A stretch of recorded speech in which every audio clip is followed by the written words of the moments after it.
El doctor José Álvaro Quiroga León. Él es abogado, egresado de la Pontificia Universidad Católica del Perú, es director de la Autoridad Nacional de Protección de Datos Personales. El año pasado tuvimos ya la suerte de tenerlo en el programa, esta vez viene a Puno por una nueva campaña de información sobre esta importante acción de protección que el Estado encamina a favor de las personas. Vamos a conocer un poquito más este tema. Doctor Quiroga, ¿cómo está? Buenas noches, bienvenido una vez más a Foro TV. Muchas gracias, buenas noches. Bueno, esta segunda charla informativa, me imagino que es parte de todo un programa que se está desarrollando en el país, ¿no? Efectivamente, parte de nuestro trabajo consiste en difundir el contenido, los derechos y las obligaciones que este derecho fundamental tiene para todos nosotros. Ajá. Se desarrolla a nivel de todo el país, ¿no? Sí, la autoridad que dirijo es una autoridad con competencia nacional y la campaña nos ha llevado ya a más de 30 viajes fuera de Lima, en las que hacemos difusión en charlas, en colegios, en universidades. Esta dirección pertenece al Ministerio de Justicia y Derechos Humanos. Sí.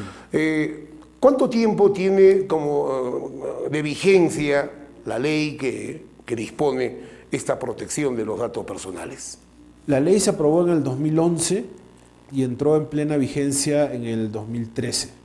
Entonces la autoridad está en construcción, digamos que desde el 2011, pero parcialmente y luego ya con competencias plenas a partir del 2013.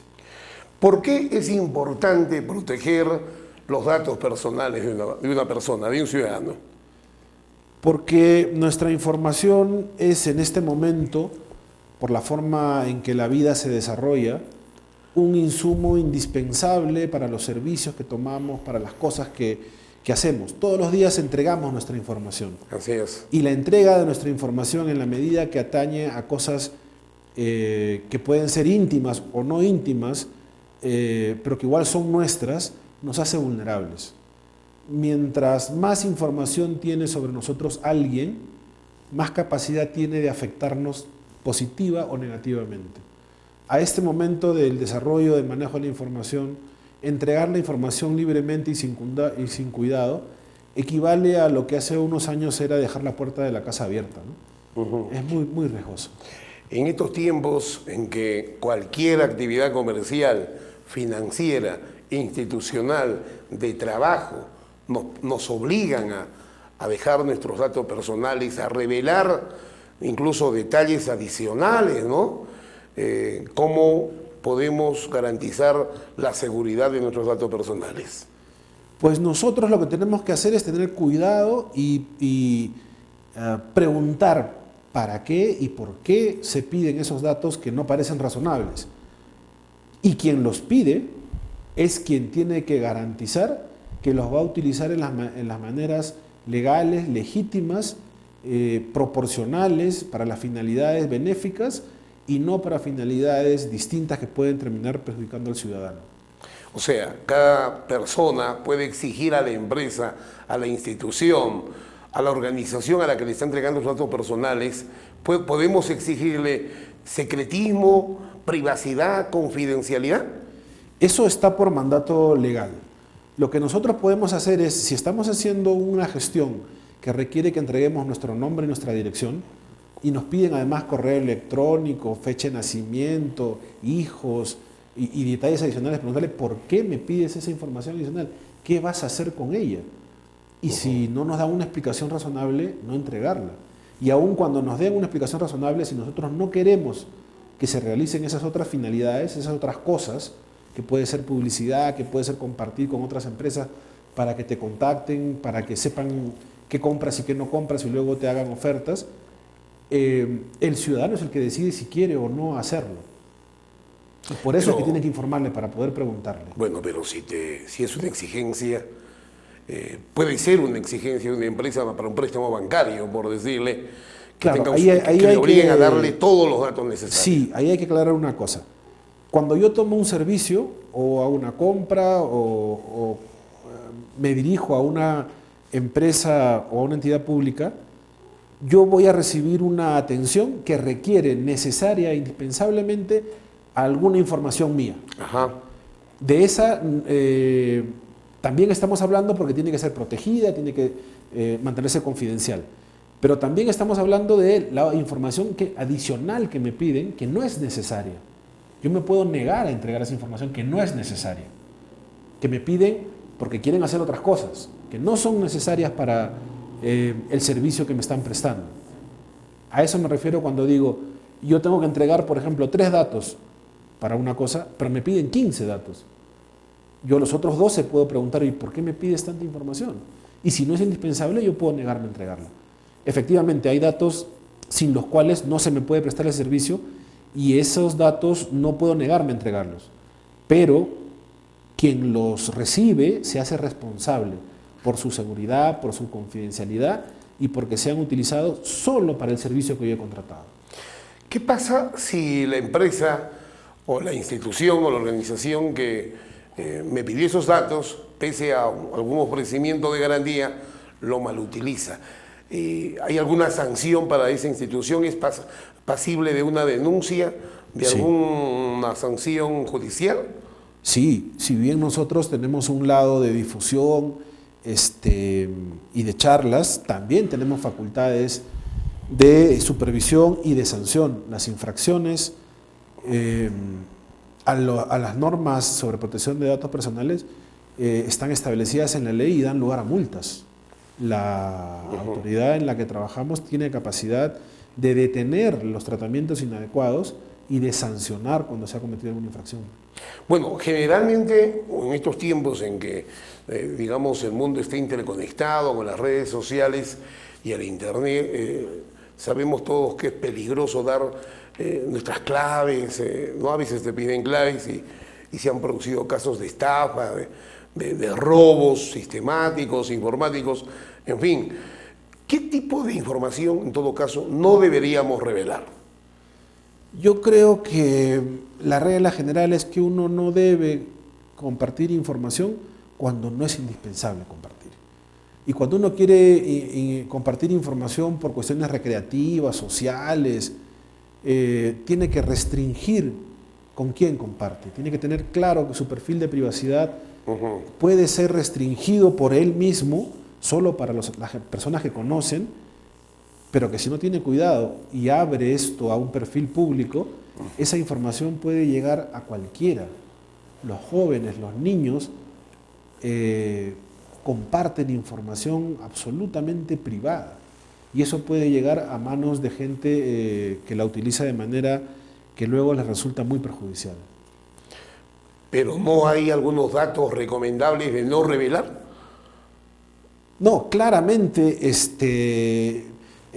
claves de tarjetas de crédito, claves de correos, contraseñas, pero luego cosas tan simples como que uno publique fotos donde está el vehículo en el que se mueve todos los días, el aspecto de su casa, los nombres de sus padres, de sus madres, toda la información de las costumbres de su casa.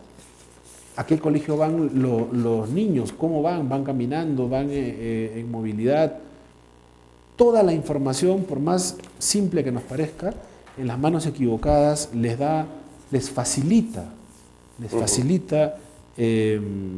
la comisión de delitos.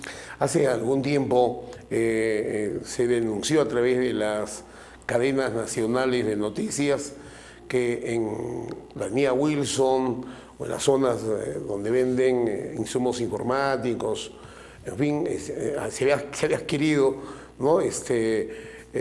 Digamos, archivos de los bancos, archivos de una serie de instituciones completos, ¿no? ¿Cómo salieron? No sé. ¿Esa acción es delictiva? Sí, y por esa misma razón es ahora competencia de la Fiscalía y de la Policía. Sin embargo, no es ajena a nosotros, ¿no? Nosotros no tenemos competencia para luchar contra esa actividad porque es un delito. Nosotros tenemos competencia administrativa. Sin embargo, hemos trabajado muy fuerte, desde el inicio lo dijimos, para obtener algo que yo creo que ya está ocurriendo, que es que si tú cortas ese flujo de información en el origen, esta información que está en la calle termina siendo desactualizada. Y sí tenemos información que cada vez es más claro que estas personas que además de obtener ilegalmente la información, la venden en la calle, mienten cuando venden la información. La información está muy desactualizada, se inventan nombres, se inventan datos, como afortunadamente el sector público y el sector privado ha reaccionado ante el trabajo de la autoridad, la forma tan libre en que esto fluía se ha cortado. Estamos cortando ese flujo, de modo que vamos a atacar ese mercado por la demanda, ¿no? Como ya no va a haber demanda porque esa información ya no es valiosa comercialmente, esperamos que esto vaya decayendo. ¿Tienen información o tienen injerencia ustedes sobre la información que uno obligatoriamente tiene que proporcionar a la SUNAT, por ejemplo? Porque la SUNAT sí te cruza todo tipo de información. La SUNAT sí sabe cuántas cuentas manejas, cuántas cuentas bancarias manejas, valga la redundancia, aunque no hay redundancia, ¿no? La SUNAT sabe qué bienes tienes, porque tienes que declararlo. Sí, sí, sí, sí. ¿Esa información está protegida o no? De todas maneras está protegida. La SUNAT y otras entidades públicas son los más importantes tenedores de información personal. Y eso no está mal. La idea es, y ellos son conscientes y están trabajando en eso, en que la utilicen para el cumplimiento estricto de sus funciones y tengan cuidado en cómo la comparten o cómo dejan de compartirla, si la compartían de alguna manera que no era adecuada, cómo la transfieren, con qué niveles de seguridad, porque la protección de datos no supone detener el flujo de la información, cuando el flujo de la información se necesita para cumplir funciones. O sea, decirle a la SUNAT, no compartas información, no cruces información porque eso es información personal, sería absurdo. Lo que las autoridades de protección de datos les dicen a las entidades públicas es, hazlo estrictamente en lo que sea necesario, con los cuidados necesarios para que no hayan fugas, deterioros, para que no se vayan, para que no aparezcan en la calle, por ejemplo, y no se sepa cómo aparecieron. Y en ese trabajo estamos permanentemente y contamos con la colaboración de la SUNAT, sí. Claro, lo último sería que, digamos, salga la información de la SUNAT, llegue a manos de los secuestradores o de los extorsionadores, y ellos sepan de ahí y aprovechen esa información para seleccionar a sus víctimas. Así es. La información que nosotros entregamos para la SUNAT debe dedicarse al trabajo de la SUNAT y no para otras cosas. Bueno, y de claro, eso son responsables ellos y están haciendo un trabajo interesante para cumplir con eso. Pero con la SUNAT no te puedes negar, ¿no? Porque ellos sí te exigen todo. No. A ver, las entidades públicas en el cumplimiento de sus funciones exigen y tienen derecho a obtener información. Se supone que las leyes que les autorizan a utilizar esa información ya han hecho un examen de proporcionalidad y un examen de constitucionalidad, ¿no? Tampoco es porque es una entidad pública puede hacer lo que sea. Tiene que hacer lo que la ley le permite y se entiende, y hay correcciones si es que eso no fuera así, que la ley es constitucional. De hecho, otra de las funciones que tiene la autoridad en la que trabajamos es la de emitir opinión técnica vinculante sobre cualquier proyecto de norma que implique el manejo de datos personales. Entonces, ahí se fijan los límites, los parámetros de cómo debe utilizarse de manera adecuada y de manera útil para el ciudadano su información personal, evitando los riesgos que podrían presentarse. Bueno, pero deberían también aprobarse mecanismos de control y supervisión, porque ustedes son una suerte de supervisores de que esto se cumpla, ¿no es cierto? Sí, somos el ente garante de un derecho constitucional, sí. Por eso, ¿existen mecanismos de control y supervisión para que no haya fuga de información de entidades como la SUNAT y otras? Hay que separar dos cosas, ¿no? Los mecanismos para evitar las fugas son mecanismos que tienen que implementar los responsables. Y la ley, el reglamento y una directiva de seguridad que hemos dado facilitan cómo hacerlo. O sea, la obligación de proteger y de evitar las fugas es de cada entidad o persona o empresario o entidad pública que maneja información. Lo que nosotros hacemos es supervisar el cumplimiento de esas reglas y sancionar cuando se incumple. ¿Cuál es el mecanismo para que un ciudadano haga valer sus derechos, de darse el caso de que ha sido víctima precisamente de la fuga o mala utilización de sus datos personales? ¿Cuál es el procedimiento para hacer valer sus derechos? Hay dos caminos y el ciudadano puede escoger solicitar una tutela, es decir, hacer una solicitud ante la autoridad para que se detenga lo que se está haciendo mal, se dirige primero al responsable, le pide que pare, que cancele, que detenga, y si no le hacen caso, viene donde nosotros y nosotros nos ocupamos de que se le atienda. Y el otro camino es hacer una denuncia para que la autoridad investigue, haga su indagación y si hay motivo, realice un procedimiento administrativo sancionador que terminará con la decisión que puede incluir la imposición de una multa o de varias multas, ¿no? O sea, si el ciudadano tiene capacidad de poner en movimiento el trabajo de nuestra autoridad para que se detengan y para que se sancionen las actividades inadecuadas. Muy bien. Toda esta información que nos ha comentado a grandes rasgos el doctor Quiroga, doctor José Álvaro Quiroga, lo va a exponer mañana con lujo de detalles en una charla informativa que se va a realizar en el Hotel Royal Inn, ¿no? Así es. A partir de las 5 de la tarde. 5:30 pueden ir inscribiéndose, Ok. llegando. Sí, hay una charla ahí, luego contestamos preguntas, están todos invitados. La charla se denomina Desarrollo de la protección de datos personales en el Perú. Todos quienes estén interesados pueden asistir a esta charla informativa, que me imagino es totalmente libre y gratuita. Así es. ¿No? En cumplimiento de la labor que cumple la dirección a su cargo. Lo dejo para una invitación final a la población puneña. Con todo gusto. Yo los invito a todos porque si es que nosotros trabajamos en algo en lo que manejamos información de otros, debemos conocer cuáles son nuestras responsabilidades. Y aunque no trabajemos en eso, como ciudadanos, tenemos el deber de conocer cuáles son nuestros derechos, porque un derecho que no se conoce no se puede ejercer. Y nosotros necesitamos de la colaboración de los ciudadanos para que este derecho continúe creciendo y deje de ser como muchos otros derechos, declaraciones que están en la Constitución, en las leyes, pero que no están vigentes realmente. Ese es nuestro trabajo. En todo caso, a buena hora y que la ciudadanía cada vez en mayor número conozca, se entere de estos derechos que tenemos todos los peruanos, para así hacerlo valer en cuanto tengamos o seamos víctimas de un mal uso de nuestros datos personales o algún caso mayor que ojalá no ocurra. Muchas gracias, doctor Quiroga. A ustedes, muy amable. Nos vamos a lo supereconómico, señor Kenta, más la pausa, más la tanda que corresponde a esta hora de la noche. Regresamos inmediatamente. Pausa y volvemos.